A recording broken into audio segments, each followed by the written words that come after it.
మోందా తుఫాన్తో ఏపీకి 5,265 కోట్ల మేర నష్టం వాటిల్లిందని ప్రాథమికంగా అంచనా వేసినట్లు సీఎం చంద్రబాబు తెలియజేశారు. వ్యవసాయ రంగానికి 829 కోట్లు, ఆర్&బికి 2,079 కోట్ల మేర నష్టం వాటిల్లిందని చెప్పారు. తుఫాన్ వల్ల ఎవరూ ప్రాణాలు కోల్పోలేదన్న ఆయన 120 పశువులు మృత్యువాత పడినట్లు గుర్తించారు. నీటిపారుదల శాఖకు సంబంధించి ఈసారి నష్టం తక్కువే ఉందన్నారు. తుఫాన్ నష్టంపై సీఎం చంద్రబాబు సమీక్ష నిర్వహించారు. నష్టం వివరాలను అధికారులు చంద్రబాబుకి వివరించారు. 265 కోట్ల 51,81,000 నష్టం వచ్చిందని ప్రాథమిక అంచనా ఎస్టిమేట్ చేశాం. దీంట్లో కూడా అగ్రికల్చర్ లో 829 కోట్లు, హార్టికల్చర్ లో 39 కోట్ల 99 లక్షలు, సెరికల్చర్ 65 లక్షలు, అనిమల్ హస్బెండరీ 71 లక్షలు. నేను ఒక మాట చెప్పాను ఆ రోజు, మనుషులు చనిపోవడానికి వీలేదు, జీరో క్యాషువాలిటీ. చనిపోయింది 2. ఒక అతను పడవ ఉంటే కొట్టుకోబోతుందని అప్పుడు పోయాడు, ఇంకొక ఆయన తెల్లవారితో మార్నింగ్ కాల్స్ కి బయట పోయాడు. ఇప్పుడు అందరికీ ఎన్నోసార్లు చెప్తాను, ఇంట్లో ఉన్నాయి మీరు ఇంట్లోనే ఉండాలని. ఓసారి మన వాళ్ళు కూడా ఇచ్చిన మరుగుదొడ్డి కాపాడుకోవడం గానీ వాడుకోవడం గానీ లేకుండా పోయే పరిస్థితి వచ్చింది. మళ్ళీ అవన్నీ రీబిల్డ్ చేసే పరిస్థితికి వస్తున్నాం. అనిమల్స్ అయితే చాలా తక్కువ చనిపోయాయి, 120, 110 ఆ ప్రాంతాల్లో చనిపోయినాయి. ఇంకొక ఫిషరీస్ సెక్టర్ లో ప్రాథమికంగా వచ్చిన 1270 కోట్లు వచ్చింది. మున్సిపల్ అడ్మినిస్ట్రేషన్ 109 కోట్లు, హౌసింగ్ 5 కోట్ల 53 లక్షలు, ఆర్&బి హెవీ లాస్. ఇది మనం ఎందుకంటే రోడ్డు అన్ని కట్ కావడం, ఎక్కడికక్కడ రోడ్డు మీద ఈ పార్ట్ హోల్స్ పడిపోవడం, ఏసియన్ రోడ్స్ అనే రోడ్డు ఒక రెయిన్ కి పతనం అయిపోయినాయి. 2,079 కోట్లు. మోందా తుఫాన్ బీభత్సాన్ని ముందే అంచనా వేశామన్నారు ఏపీ సీఎం చంద్రబాబు. తుఫాన్ నష్టంపై సీఎం చంద్రబాబు సమీక్ష నిర్వహించారు. తమ ప్రభుత్వం తెచ్చిన డేటా లెక్తో అన్ని రకాల టెక్నాలజీలు ఉపయోగించుకుని ఈ తుఫాను సమయంలో మెరుగైన సేవలు అందించగలిగామన్నారు చంద్రబాబు నాయుడు.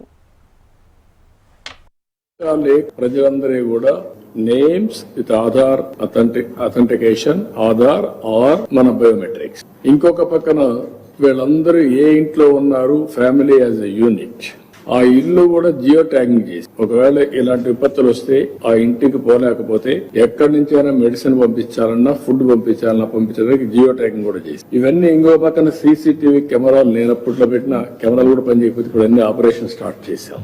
ఇంకో పక్క డ్రోన్ కార్పొరేషన్ అప్పుడు పెడితే దాన్ని కూడా డిఫండ్ చేస్తే మళ్ళీ రివైవ్ చేసా ఇప్పుడు డ్రోన్ సిటీని పెట్టబోతున్నాం. ఇవన్నీ ఎఫెక్టివ్ గా ఇప్పుడే సెటిలైట్ ఇమేజరీ తీసుకుని దాని ఆధారంగా ఎన్యూమరేషన్ గానీ అంటే టెక్నాలజీ అన్ని టెక్నాలజీలు ఉపయోగించుకునే పరిస్థితికి వచ్చాం. ఇక్కడికి వచ్చినప్పుడు లాస్ట్ డిపార్ట్మెంట్ GSWS ఉంది, గ్రామ సచివాలయం, వార్డు సచివాలయం, వాళ్ళని కూడా యాక్టివేట్ చేశాం. అంటే ఎక్కడ కూడా state, district, constituency, mandal, then panchayat, గ్రామ సచివాలయం వీళ్ళందరినీ ఇచ్చేసి ఇన్ఫర్మేషన్ సిస్టమ్ అంతా తెప్పించి IMD ఇచ్చే ఇన్ఫర్మేషన్ మీకు ఏది చూపించారు, ఎట్లా మూవ్ అవుతుంది సైక్లోన్. ఈసారి ఈ సైక్లోన్ అయితే చాలా సమస్యలు క్రియేట్ చేసి దాగుడు మూతలు కూడా ఆడింది. ఇది ప్రారంభమైనప్పటి నుంచి కాకినాడ దగ్గర క్రాస్ అవుతుందని ఒక అసెస్మెంట్.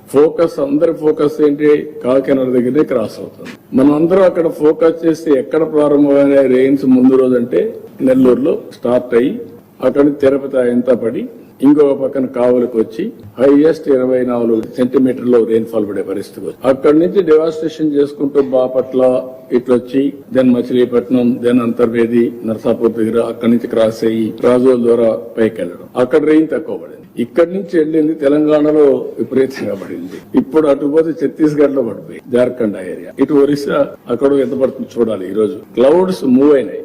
ఇవన్నీ కూడా అనలైజ్ చేసి ఎంత వరకు జరుగుతుందో ఎస్టిమేట్ చేసుకుంటూ వచ్చాం. మారతామంటే మేము కూడా స్ట్రాటజీ మార్చుకుంటూ వచ్చాం. అంటే దాన్ని డేటా మీద పెట్టి ఎన్ని గ్రామాలు సఫర్ అవుతాయి అవన్నీ కూడా చేసుకుంటూ వచ్చాం. అల్టిమేట్ గా ఆ గ్రామాల్లో మేము పెట్టిన గ్రామాల్లో పర్ఫెక్ట్ గా చేస్తే అది మారి అక్కడ రెయిన్ పడలేదు, వేరేది ఇక్కడ రెయిన్ పడే పరిస్థితికి వచ్చింది. ఈ రెయిన్ వల్ల ఈ ఎక్కడికక్కడ ఫ్లడ్స్ వచ్చి చెరువులన్నీ ఫుల్ కావడం అన్ని వచ్చేసాయి. మోందా తుఫాన్ వల్ల నష్టపోయిన ప్రతి రైతుని ఆదుకుంటామని డిప్యూటీ సీఎం పవన్ కళ్యాణ్ ప్రకటించారు. కృష్ణా జిల్లా అవనిగడ్డ నియోజకవర్గంలో ఆయన పర్యటించారు. తుఫాను ప్రభావిత ప్రాంతాల్లో విస్తృతంగా పర్యటించి పంట నష్టాన్ని పరిశీలించారు. రాష్ట్ర వ్యాప్తంగా 1.38 హెక్టార్లలో పంట నష్టం వాటిల్లిందని, ఒక్క కృష్ణా జిల్లాలోనే 46,000 హెక్టార్లలో నష్టం కలిగిందని చెప్పుకొచ్చారు. దాదాపు 56,000 మంది రైతులు నష్టపోయారని ప్రాథమిక అంచనాకు వచ్చామన్నారు. ఇక నష్టపోయిన ప్రతి ఒక్క రైతుని ఆదుకుంటామని, అధైర్యపడవద్దని డిప్యూటీ సీఎం పవన్ కళ్యాణ్ వారికి భరోసా ఇచ్చారు.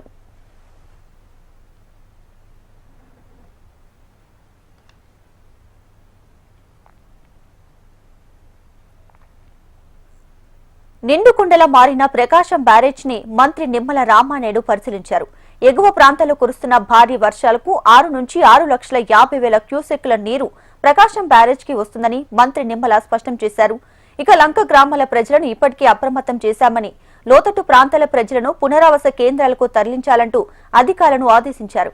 ప్రజలు ఎటువంటి ఆందోళన చెందవలసిన అవసరం లేదని, ప్రభుత్వం అన్ని రకాల ముందస్తు చర్యలు తీసుకుందని మంత్రి స్పష్టం చేశారు. ప్రకాశం బ్యారేజ్ గేట్లు ఎత్తి నీటిని దిగువకు విడుదల చేశారు. తుఫాన్ తీరం దాటిన తర్వాత దాని ప్రభావంతో ఎగువ రాష్ట్రాల్లో అటు తెలంగాణ కానీ లేదంటే అటు అరేబియా సీలో పట్టినటువంటి ఆ సైక్లోన్తో మహారాష్ట్రలో కానీ ఇట్లా ఎగువ ప్రాంతాల్లో ఎడతెరిపి లేకుండా కురుస్తున్నటువంటి వర్షాలతోటి ఇటు కృష్ణా నది అదేవిధంగా అటు గోదావరి ఉపనదులకు కూడా వరదలు వస్తున్నటువంటి పరిస్థితిని కూడా ఎప్పటికప్పుడు ఇరిగేషన్ శాఖ కూడా సమీక్ష చేసుకుంటూ ఉన్నటువంటి పరిస్థితి.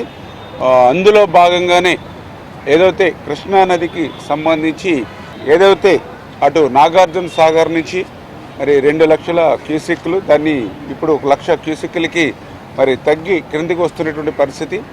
అదేవిధంగా ఏదైతే పులిచింతల నుంచి కూడా ఉదయం 4,85,000 క్యూసెక్లని ఇప్పుడు దాన్ని కూడా కొంత తగ్గించి, అంటే ఏదైతే పులిచింతలకి ప్రకాశం బ్యారేజీకి మధ్యలో ఏదైతే పెద్ద ఎత్తున తెలంగాణలో కురుస్తున్నటువంటి వర్షాలకు మున్నేరు ఉప్పొంగి దగ్గర 2,50,000 క్యూసెక్ల వరకు కూడా మున్నేరు నుంచి, అదేవిధంగా పాలేరు నుంచి కూడా ఒక 30,000-40,000 క్యూసెక్లు. అంటే ఈ రకంగా మధ్యాహ్నానికల్లా మన ప్రకాశం బ్యారేజీకి సంబంధించి హెచ్చరిక ఇచ్చేటువంటి అవకాశాలు ఉన్నాయి. సాయంత్రానికల్లా ఒక 6 లక్షల క్యూసెక్ల వరకు కూడా అవుట్లో విడుదల చేసేటువంటి అవకాశం ప్రకాశం బ్యారేజ్ దగ్గర ఉంది. తర్వాత క్రమేపీ కొంత రేపటికి ఈ యొక్క వరద తగ్గుముఖం పట్టేటువంటి పరిస్థితి ఉంది. కాబట్టి ఎవరు కూడా ఆందోళన చెందవలసిన అవసరం లేదని చెప్పి మీ ద్వారా తెలియజేసుకుంటూ, కాకపోతే ఏదైతే క్రింద లోతట్టు ప్రాంతాలు ఏవైతే ఉంటాయో వారందరూ కూడా తగు జాగ్రత్తలు తీసుకోవాలని సంబంధితమైనటువంటి రెవెన్యూ కలెక్టర్లకు కూడా ఆదేశాలు కూడా ఇచ్చి ఎక్కడికక్కడ కరగట్లు కానీ ఇవి కానీ పరిరక్షణ కానీ ఆ చర్యలన్నీ కూడా తీసుకురావడం జరిగింది. మున్నేరుకు వరద ఉధృతి పెరుగుతున్న నేపథ్యంలో ఆస్తి ప్రాణ నష్టాలు సంభవించకుండా అన్ని చర్యలు చేపట్టామని మంత్రి సత్యకుమార్ అన్నారు. ఎన్టీఆర్ జిల్లా కీసర బ్రిడ్జ్ దగ్గర మున్నేరు ప్రవాహాన్ని ఎంపీ శివనాథ్ అధికారులతో కలిసి ఆయన పరిశీలించారు. మున్నేరు పరిసర గ్రామాల ప్రజలు అలర్ట్ గా ఉండాలని సూచించారు. ఇప్పటికీ పునరావాస కేంద్రాలను ఏర్పాటు చేశామని, యంత్రాంగం అంతా కూడా సన్నద్ధంగా ఉందన్నారు. మోందా తుఫాన్ను సమిష్టి కృషితో సమర్థవంతంగా ఎదుర్కొన్నామని, తెలంగాణలో కురిసిన వర్షాల వల్ల దిగువకు వరద నీరు పోటెత్తుతున్న నేపథ్యంలో ముందస్తు జాగ్రత్తలతో ప్రజలకు ఇబ్బంది లేకుండా చూస్తున్నామని మంత్రి సత్యకుమార్ వివరించారు. రాష్ట్ర స్థాయి దాకా అప్రమత్తం చేసి దాదాపు వారం రోజులుగా ముఖ్యమంత్రి గారు తీసుకున్న చర్యల కారణంగా మోంతాను సమర్థవంతంగా ఎదుర్కోగలిగాం. కానీ మోంతా కారణంగా తెలంగాణ ప్రాంతంలో తీవ్రమైన వర్షాలు రావడం, అధిక వర్షపాతం నమోదు కావడం, దాని కారణంగా తెలంగాణ నుండి మున్నేరు పైగా ఇవాళ పెద్ద స్థాయిలో నీరు మున్నేరుకు రావడం మనం చూస్తూ ఉన్నాం. నిన్న మొన్నటి దాకా కేవలం 2 నుంచి 3,000 మాత్రం క్యూసెక్లు మాత్రమే ఇన్ఫ్లో ఉంటే నిన్నటి నుంచి అది కాస్త పెరుగుతూ ఇవాళ ఉదయానికి 1,20,000 క్యూసెక్లు, ప్రస్తుతం దాదాపు 1,49,000 క్యూసెక్లకి పెరిగింది. లింగాల పెనగంచి పురువుల దగ్గర ఈ కాజ్వే పైనుంచి పారుతూ కాస్త ఇబ్బందికరమైన పరిస్థితి తలెత్తడం, దీని ముఖ్యమంత్రి ఆదేశాల మేరకు ఇవాళ పూర్తి యంత్రాంగం దీని మీద దృష్టి పెడుతోంది. మోందా తుఫాన్ను రాష్ట్ర ప్రభుత్వం సమర్థవంతంగా ఎదుర్కొందని బీజేపీ రాష్ట్ర అధ్యక్షులు మాధవ్ అన్నారు. అనంతపురంలో ఆయన సమావేశాన్ని నిర్వహించారు. తుఫాన్ కారణంగా అపార పంట నష్టం వాటిల్లిందన్నారు. అందుకు సంబంధించి అంచనా సర్వేకు బృందాలు పనిచేస్తున్నాయని చెప్పారు. మత్స్యకారులను ఆదుకుంటామన్నారు. ఫసల్ బీమా యోజన పూర్తి స్థాయిలో రాష్ట్రంలో అమలయ్యేలాగా చర్యలు తీసుకుంటామన్నారు. అదేవిధంగా నష్టపోయిన వారిని అన్ని విధాలుగా ఆదుకునేందుకు పార్టీ తరపున ఓ నోటు తయారు చేసి రాష్ట్ర ప్రభుత్వానికి అందిస్తామని మాధవ్ అన్నారు. వైసీపీ మొదటి నుంచి వాళ్ళు అవలంబిస్తున్న వైఖరి ఏంటంటే ఏ చర్యని కూడా స్వాగతం పలకకుండా సకారాత్మక విమర్శ చేయాల్సిన సందర్భంలో నకారాత్మకంగా వ్యవహరించడం వాళ్ళ ఆనవాయితీ అయిపోయింది. ఆ విధంగానే గతంలో గూగుల్ వచ్చిన సందర్భంలో వాళ్ళు మాట్లాడిన తీరు, అలాగే ఈ ముంతా తుఫాన్ వచ్చిన తర్వాత రాష్ట్ర ప్రభుత్వం తీసుకున్న చర్యలకు ఎక్కడ కూడా సహకారాన్ని అందించడం కానీ ఇవి చేయకపోవటం, అయిన తర్వాత షో అనే విషయం మాట్లాడటం. ఇవాళ మీరు ప్రత్యక్షంగా చూడొచ్చు, అన్ని చోట్ల కూడా ఆ యొక్క క్యాంపులు ఏ విధంగా నిర్వహించారు, కిరోసిన్ కానీ సోలార్ ల్యాంపులు కానీ ఏ విధంగా అక్కడికి తీసుకెళ్లారు, అలాగే ఆహార పదార్థాలు ఏ విధంగా ఇచ్చారు, అలాగే గ్రామాలన్నింటినీ కూడా ఖాళీ చేయించి ఏ విధంగా వాళ్ళని నివాసిత క్యాంపులు తీసుకొచ్చారు విషయం ప్రత్యక్షంగా చూడొచ్చు. ఆ విధంగా పెద్ద ఎత్తున యంత్రాంగాన్ని అప్రమత్తం చేయడం, ముందుకు తీసుకెళ్ళడం జరిగింది. IMDA రిపోర్ట్ అయితే చాలా భయానకంగా ఉంది. అది 1983లో ఆ ప్రాంతం కోనసీమకి వచ్చిన నష్టానికనే ఎక్కువ ఉంటుందని చెప్పి అంచనా వేశారు. దేశవ్యాప్తంగా ఈ యొక్క ముంతా తుఫాన్పై చర్చ జరిగింది. అన్ని ప్రభుత్వ అలాగే పాఠశాలకి 3 రోజుల పాటు సెలవులు ఇవ్వడం జరిగింది. ఈ నేపథ్యంలో అనేక చర్యలు తీసుకున్నారు. అయినా కూడా ప్రతిపక్షం దాని యొక్క పాత్రని పోషించకుండా ఇటువంటి ప్రలాపనలు చేయడం చాలా దురదృష్టకరం. కనుక అందరూ కలిసి విపత్తు సందర్భంలో అందరూ కలిసి అడుగులు వేసే నేపథ్యం ఆంధ్రప్రదేశ్లో లేదు. ఆ విధంగా ప్రతిపక్షం కూడా ఇటువంటి విపత్కర పరిస్థితుల్లో రాష్ట్ర ప్రభుత్వంతో కలిసి ఎక్కడెక్కడ నష్ట నివారణ చేయొచ్చో ఆలోచన చేసి ముందుకెళ్లే విధంగా ఉండాలని చెప్పి మేము వాళ్ళని కోరుతున్నాం. మోందా తుఫాన్ వల్ల నష్టపోయిన రైతులకు వైసీపీ పార్టీ అండగా ఉంటుందని మాజీ సీఎం జగన్ భరోసా ఇచ్చారు. రాష్ట్ర వ్యాప్తంగా వైసీపీ పార్టీ కోఆర్డినేటర్లు, పార్లమెంట్ నియోజకవర్గం ఇన్ఛార్జీలు, అసెంబ్లీ ఇన్ఛార్జీలతో జగన్ టెలికాన్ఫరెన్స్ నిర్వహించారు. మోందా తుఫాన్ ప్రభావంతో ఏ జిల్లాలో ఎంత నష్టం వాటిల్లిందని తదితర వివరాలను నేతల నుంచి జగన్ అడిగి తెలుసుకున్నారు. తుఫాన్ ప్రభావంతో దాదాపు 25 జిల్లాల్లో 15 లక్షల ఎకరాల పంట నష్టం వచ్చిందని, వారిని ఆదుకోవాల్సిన బాధ్యత రాష్ట్ర ప్రభుత్వంపై ఉందని చెప్పారు జగన్. బీభత్సం అన్నది దాదాపుగా చూస్తే నిజం చెప్పాలనంటే విండ్షేర్ ఫామ్ అయ్యి కాస్తో కూస్తో తుఫాన్ డిసిపేట్ అయ్యి తీవ్రత తగ్గినప్పటికీ కూడా రైతుల మీద మాత్రం దీని ప్రభావం చాలా సివియర్గాను సీరియస్గాను 25 జిల్లాల పరిధిలో 396 మండలాల పరిధిలో 3320 గ్రామాల పరిధిలో దీని ప్రభావం కనిపించింది. ఇలాంటి పరిస్థితుల్లో రైతులకు మనం తోడుగా నిలబడాల్సిన అవసరం చాలా ఉంది. దాదాపుగా 15 లక్షల ఎకరాల మీద దీని ప్రభావం పడతా ఉంది. దాదాపుగా ఇందులో 11 లక్షల ఎకరాలు వరి మీదనే ప్రభావం పడతా ఉంది. 39 లక్షల ఎకరాలలో మామూలుగా వరి సాగయ్యే పరిస్థితి ఉంటే అందులో దాదాపుగా 11 లక్షల ఎకరాలలో దీని ప్రభావం పడతా ఉన్న పరిస్థితులు కనపడతా ఉంది. ఒకవైపున రైతులకు తోడుగా నిలబడాల్సిన కార్యక్రమం ఒకవైపున ఉంది. ఎన్యూమరేషన్లో రైతులకు అండగా తోడుగా నిలబడాల్సిన కార్యక్రమం ఒకవైపున ఉంది. ఈ కార్యక్రమంలో భాగంగా చంద్రబాబు నాయుడు గారి ఈ హయాంలో రైతులు ఏ రకంగా నష్టపోయి ఉన్న పరిస్థితుల మధ్య ఎలా సాగుతా ఉందనే చూడాలి. మన హయాంలో రైతులకు అందుబాటులో ఉన్న పరిస్థితుల మధ్య ప్రతి రైతుకు ఒక భరోసా ఉండేది.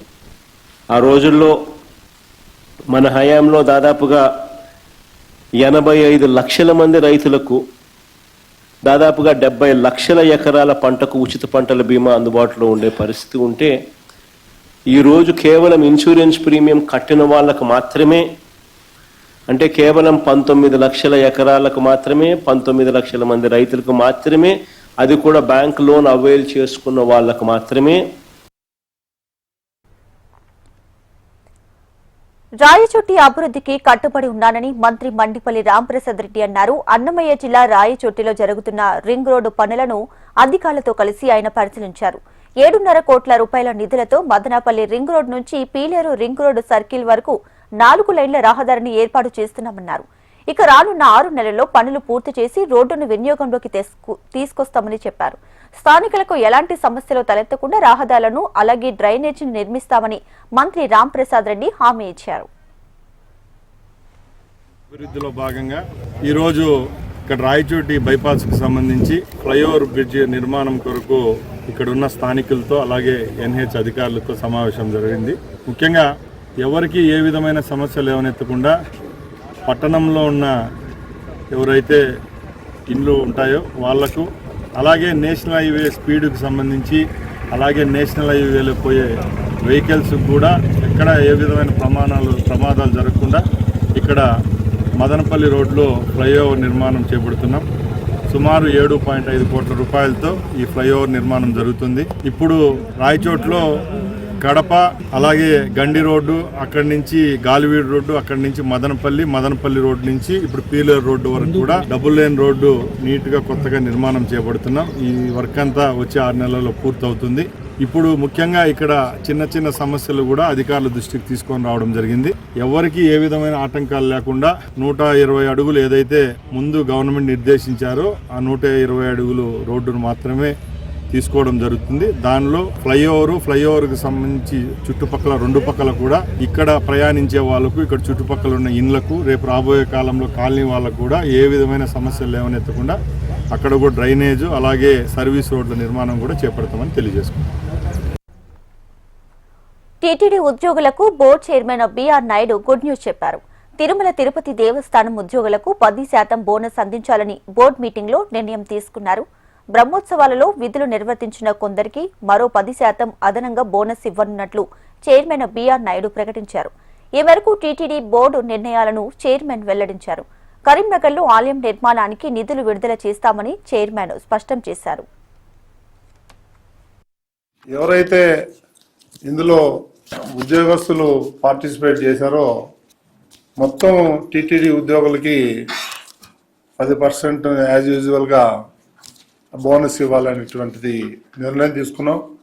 ఎవరైతే డైరెక్ట్గా ఈ కార్యక్రమాల్లో పాల్గొన్నారో ఉద్యోగస్తులకి ఆ 10% మీద ఇంకొక 10% వాళ్ళకి తిరుమలలో ఉండేటువంటి ఎంప్లాయీస్ కానీ, కింద తిరుపతిలో ఉన్నటువంటి ఎవరైతే ఈ బ్రహ్మోత్సవాల్లో పాల్గొన్నారో వాళ్ళకి అదనంగా ఇవ్వాలని చెప్పేసి కూడా నిర్ణయం తీసుకోవటం జరిగింది.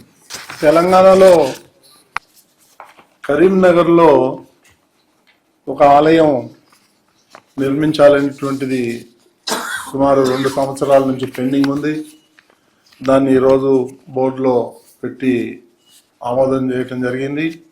దానికి గుడి కట్టడానికి 20 కోట్లు ఖర్చు అవుతుంది. మిగిలినటువంటి ఏదైతే ఆక్సిలరీస్ ఉన్నాయో వాటికి ఇంకొక 10 కోట్లు ఖర్చు అవుతుంది. మొత్తం 30 కోట్లు పెట్టి కట్టాలనేటువంటి నిర్ణయం తీసుకున్నాం. దానికి 10 కోట్లు డొనేషన్ కూడా కలెక్ట్ చేయాలని చెప్పేసి నిర్ణయం తీసుకోవడం జరిగింది. తిరుమల దర్శన టోకెన్లపై టీటీడీ బోర్డు సమావేశం నిర్వహించింది. టోకెన్లు ఏ విధంగా జారీ చేయాలనే అంశంపై చర్చించినట్లు తెలుస్తోంది. గతంలో టోకెన్ల కోసం తొక్కిసలాట జరిగిన ఘటనలు మరోసారి పునరావృతం కాకుండా జాగ్రత్తలు తీసుకునే అంశంపై చర్చలు జరిపారు. కొన్ని రోజుల్లో టోకెన్ల జారీపై ఓ కీలక నిర్ణయం తీసుకోనున్నట్లు టీటీడీ ఈవో అనిల్ సింఘాల్ తెలియజేశారు. ఆ టోకన్స్ ఏ పద్ధతిలో ఇవ్వాలి, ఆన్లైన్ విధానం ఎట్లా ఉండాలి, తిరుమల విధానం ఏ విధంగా ఉండాలి, ఎంతమందికి ఏ విధంగా టోకన్స్ జారీ చేయాలి, అంతా కూడా పారదర్శకంగా ఉండాలి. ట్రాన్స్పరెంట్ మెకానిజంలో టోకన్స్ ఇచ్చే విధానం ఉండాలి. అది ముఖ్యమైనటువంటి నిర్ణయం. అంటే ఆ ట్రాన్స్పరెంట్ విధానము భక్తులకి ఇబ్బంది లేకుండా ఏ విధంగా చేస్తే బాగుంటుంది, దాని మీద బోర్డు మెంబర్స్ కాబట్టి అందరితో సలహా సూచనలు తీసుకొని ఇంకొక వారం 10 రోజుల్లో ఆ విధి విధానాలు ఖరారు చేశాక ఆ టోకన్ జారీ చేసేటువంటి ప్రక్రియను ప్రారంభిస్తాము. ముఖ్యంగా అంటే తిరుపతిలో ఎక్కువసేపు వేచి ఉండి వాళ్ళు తొందరపడి, అంటే ముందు అని టోకన్ క్యూలో ఉంటేనే టోకన్ దొరుకుతాయి, లేకపోతే టోకన్ దొరకపోవచ్చు. అటువంటి వల్ల ఈ దేనిపోయి ఏదైతే స్టాంపీడ్ జరిగేటువంటి పరిస్థితి ఉందో అట్లా కాకుండా, సో ఆ తిరుపతిలో టోకన్ ఇచ్చే విధానం అది సరైనటువంటి విధానం కాదని చెప్పేసి ఒక నిర్ణయానికి వచ్చి ఏ విధంగా టోకన్ ఇస్తే పారదర్శకంగా ఉంటుంది, ఇబ్బంది లేకుండా ఉంటుంది, స్మూత్ గా టోకన్ జారీ చేసే ప్రక్రియ చేసుకోవచ్చు, టెక్నాలజీని ఏ విధంగా ఉపయోగించుకోవచ్చు, దాని మీద ఒక వచ్చే వారం 10 రోజుల్లో బాగా ఆలోచించుకొని అన్ని ఆప్షన్స్ తీసుకొని ఆన్లైన్ ఆఫ్లైన్ ఇవన్నీ కూడా డిస్కస్ చేసుకుంటా తిరుమల ఆన్లైన్ ఇవన్నీ కూడా దాని మీద ఒక నిర్ణయం తీసుకోవడం జరుగుతుంది. తెలంగాణలో మంత్రివర్గ విస్తరణపై అభ్యంతరం తెలుపుతున్నటువంటి బీజేపీ దీనిపై ఎన్నికల కమిషన్ కు ఫిర్యాదు చేసింది. సీఈఓని కలిసిన పాయల్ శంకర్ లీగల్ టీం అజారుద్దీన్ కి మంత్రివర్గంలో చోటు కల్పించడంపై కంప్లైంట్ ఇచ్చింది. అజారుద్దీన్ కి కేబినెట్ లో చోటు కల్పిస్తూ ఏఐసీసీ నిర్ణయం తీసుకోగా జూబ్లీహిల్స్ నియోజకవర్గ ఓటర్లను ప్రభావితం చేస్తుందని బీజేపీ వాదిస్తుంది. కాంగ్రెస్ పార్టీ నిర్ణయం మోడల్ కోడ్ ఆఫ్ కండక్ట్ కి వ్యతిరేకమని ఫిర్యాదులు పేర్కొంది.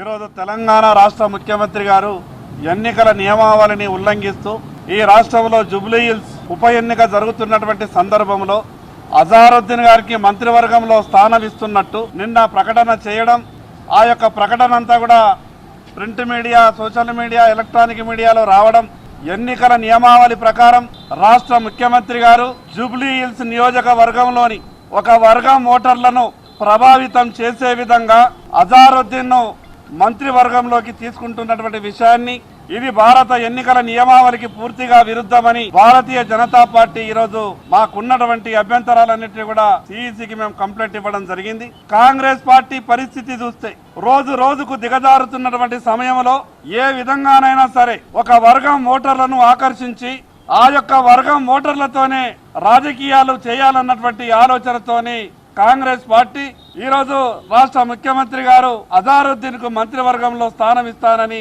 ఈరోజు చెప్పడం జరిగింది. కాంగ్రెస్ పార్టీని సూటిగా అడగదలుచుకున్నాం. 2 సంవత్సరాలైంది కదా మీ రాష్ట్రంలో మీరు అధికారంలోకి వచ్చి, ఇంకొక 10 రోజులు ఆగితే మోడల్ కోడ్ కండక్ట్ పూర్తయిపోతుంది కదా.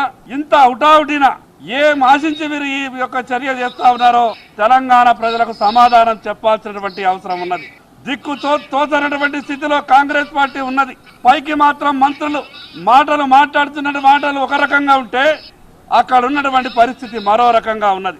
నిజంగా మీరు మంత్రి పదవులు ఇవ్వాలనుకుంటే కేవలం ఒక వర్గానికి మంత్రి పదవి ఇచ్చి రాజకీయ లబ్ధి పొందాలనుకుంటున్నటువంటి కాంగ్రెస్ పార్టీ ఈ రోజు తెలంగాణ రాష్ట్ర ప్రజలంతా కూడా చూస్తా ఉన్నారు. ప్రత్యేకంగా ఏ 20% వర్గం మీదనైతే మీరు ఆధారపడి ఈ రాష్ట్రంలో రాజకీయాలు చేయాలనుకుంటున్నారో మిగతా 80% వర్గం కూడా మీ యొక్క చర్యలను గమనిస్తా ఉన్నారు. ఎట్టి పరిస్థితులలో ఎన్నికల నియమావళిని ఉల్లంఘించి చేసేటటువంటి ఈ కార్యక్రమాన్ని భారతీయ జనతా పార్టీ ఎన్నికల కమిషన్ ను అడ్డుకొని తీరాలని భారతీయ జనతా పార్టీ తరఫున విజ్ఞప్తి చేయడం జరిగింది. అజారుద్దీన్ దేశానికి పేరు ప్రఖ్యాతులు తెచ్చిపెట్టిన క్రీడాకారుడన్నారు Telangana deputy CM Bhatti Vikramarka. Minority నేత అజారుద్దీన్ ని కేబినెట్ లోకి తీసుకోవాలని కాంగ్రెస్ నిర్ణయం తీసుకోవడంతో బీజేపీ, బీఆర్ఎస్ పార్టీలు కుట్రపూరిత రాజకీయాలకు తెరలేపాయని విమర్శించారు. అజారుద్దీన్ ని కేబినెట్ లోకి తీసుకోవద్దని ఈసీకి బీజేపీ ఫిర్యాదు చేయడమే ఇందుకు నిదర్శనమని, గత ఎంపీ ఎన్నికల్లో కూడా బీజేపీకి బీఆర్ఎస్ సహకరించిందన్నారు భట్టి విక్రమార్క. ప్రముఖ క్రీడాకారుడు మహమ్మద్ అజారుద్దీన్ ని మంత్రివర్గంలోకి తీసుకోవాలని ఏఐసీసీ సీఎం రేవంత్ రెడ్డి భావిస్తే దాన్ని అడ్డుకునేందుకు బీజేపీ కుటీల ప్రయత్నం చేస్తుందని టీపీసీసీ చీఫ్ మహేష్ కుమార్ గౌడ్ విమర్శించారు. అజారుద్దీన్ కి ఎమ్మెల్సీ అవకాశం కల్పించి మంత్రివర్గంలో చోటు ఇవ్వాలని భావిస్తే బీజేపీ విషయం వెళ్లగక్కుతుందన్నారు. మైనారిటీకి మంత్రికి అవకాశం వస్తే ఓర్చుకోలేకపోతుందన్నారు టీపీసీసీ చీఫ్.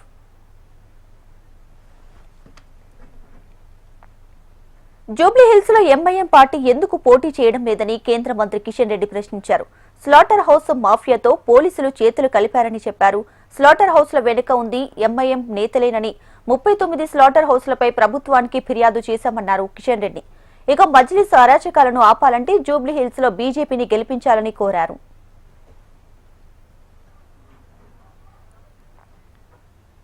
తెలంగాణలో 10వ తరగతి ఫైనల్ పరీక్ష ఫీజు చెల్లింపు తేదీలను డైరెక్టర్ స్కూల్ ఎడ్యుకేషన్ ప్రకటించింది.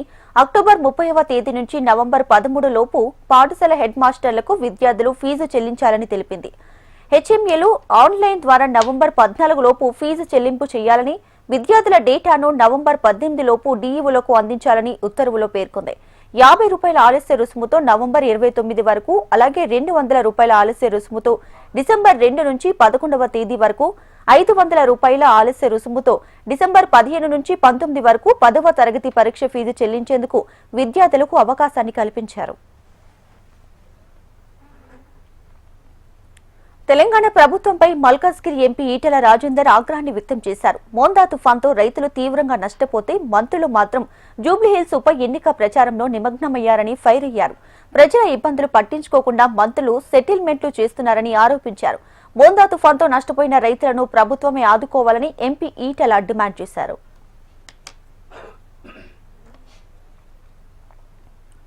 మాజీ మంత్రి హరీష్ రావు ఇంటికి జాగృతి అధ్యక్షురాలు కవిత వెళ్లారు. సిద్దిపేట ఎమ్మెల్యే హరీష్ రావు తండ్రి తన్నీరు సత్యనారాయణరావు మంగళవారం వయోభారంతో కన్నుమూశారు.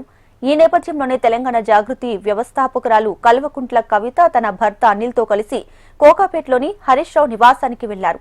తన్నీరు సత్యనారాయణరావు చిత్రపటానికి పూలమాలలు వేసి నివాళులు అర్పించారు కవిత. అనంతరం హరీష్ రావుతో ఆయన కుటుంబ సభ్యులతో కవిత మాట్లాడి వారికి ధైర్యం చెప్పారు.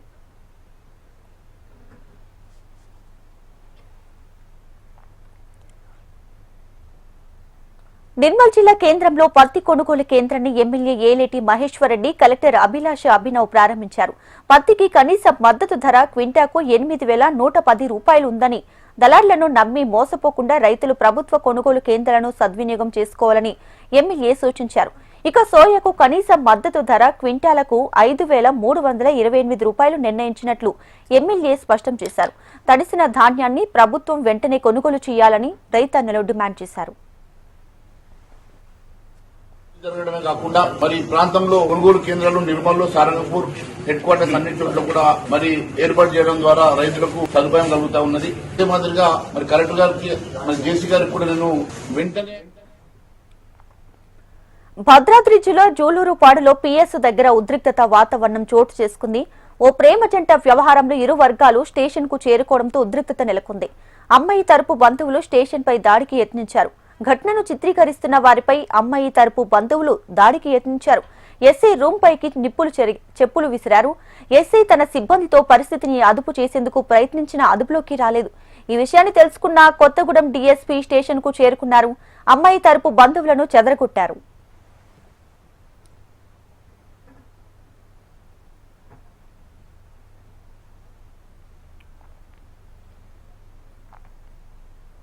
సుప్రీంకోర్టు తదుపరి ప్రధాన న్యాయమూర్తిగా జస్టిస్ సూర్యకాంత్ నియమితులయ్యారు. సూర్యకాంత్ పేరును ప్రస్తుత సీజీఐ బీఆర్ గవై ప్రతిపాదించగా న్యాయశాఖ ఆమోదం తెలిపింది. నవంబర్ 23న ప్రస్తుత సీజీఐ పదవీకాలం ముగియనుంది.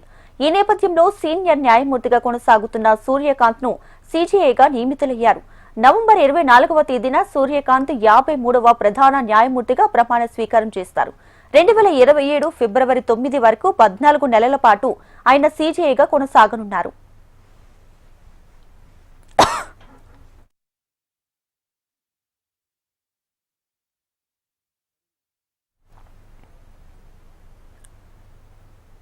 రాహుల్ గాంధీ వ్యాఖ్యలపై అమిత్ షా మండిపడ్డారు. భారతీయ సాంప్రదాయాలపై అవగాహన లేకుండా మాట్లాడుతున్నారని, రాహుల్ మూల్యం చెల్లించుకోక తప్పదని హెచ్చరించారు.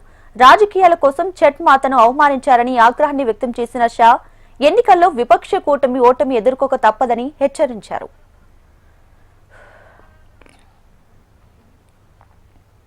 కాంగ్రెస్ అగ్రనేత రాహుల్ గాంధీ ఆర్జేడీ నేత తేజస్వి యాదవ్ పై ప్రధాని మోడీ ఫైర్ అయ్యారు.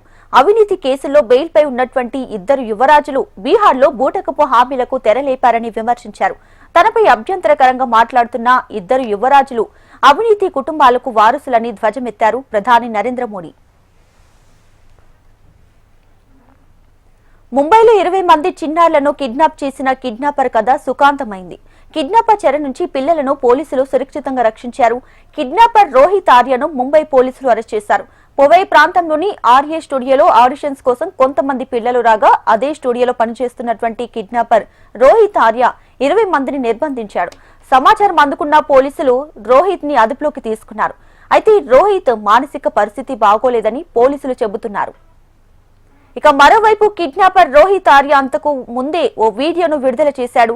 సూసైడ్ చేసుకుందాం అనుకున్నానని, కానీ నిర్ణయం మార్చుకొని పిల్లలను కిడ్నాప్ చేసినట్లు ఆ వీడియోలో చెప్పాడు. తనవి మామూలు డిమాండ్లేనని, తాను కొంతమందిని ప్రశ్నించాలనుకుంటున్నట్లు, తనకు వాళ్ల నుంచి సమాధానం కావాలని కిడ్నాపర్ రోహిత్ ఆడియోలో ప్రశ్నించాడు.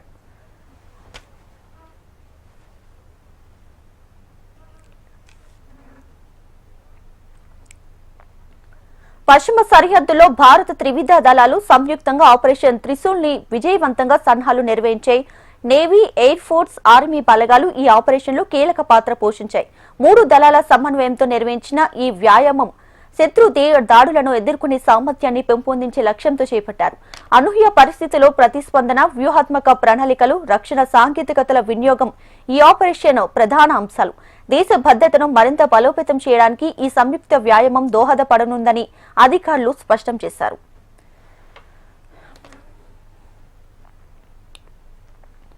అమెరికా చైనా మధ్య వాణిజ్య ఉద్రిక్తతలు కొనసాగుతున్న వేళ ఇరు దేశాధినేతల భేటీ ప్రపంచం దృష్టిని ఆకర్షించింది. దక్షిణ కొరియా వేదికగా డొనాల్డ్ ట్రంప్, జిన్పింగ్ సమావేశమయ్యారు. దాదాపు 2 గంటల పాటు సమావేశమైన ఇద్దరు నేతలు పలు కీలక అంశాలపై చర్చలు జరిపారు. జిన్పింగ్ తో భేటీ అనంతరం ట్రంప్ కీలక ప్రకటన చేశారు. చైనాపై టారిఫ్లను 10% మేర తగ్గిస్తున్నట్లు ప్రకటించారు. ఫెంటినిల్ తయారీలో వాడే ముడి ఉత్పత్తులు రవాణాను కూడా కట్టడి చేసేందుకు జిన్పింగ్ తీవ్రంగా శ్రమిస్తున్నారని ట్రంప్ పేర్కొన్నారు. అందుకే ఫెంటనిల్ పేరుతో చైనాపై విధించిన 20% సుంకాలను 10% తగ్గిస్తున్నట్లు వెల్లడించారు. దీంతో బీజింగ్ పై మొత్తం టారిఫ్లు 57% నుంచి 47% దిగి రానున్నాయి.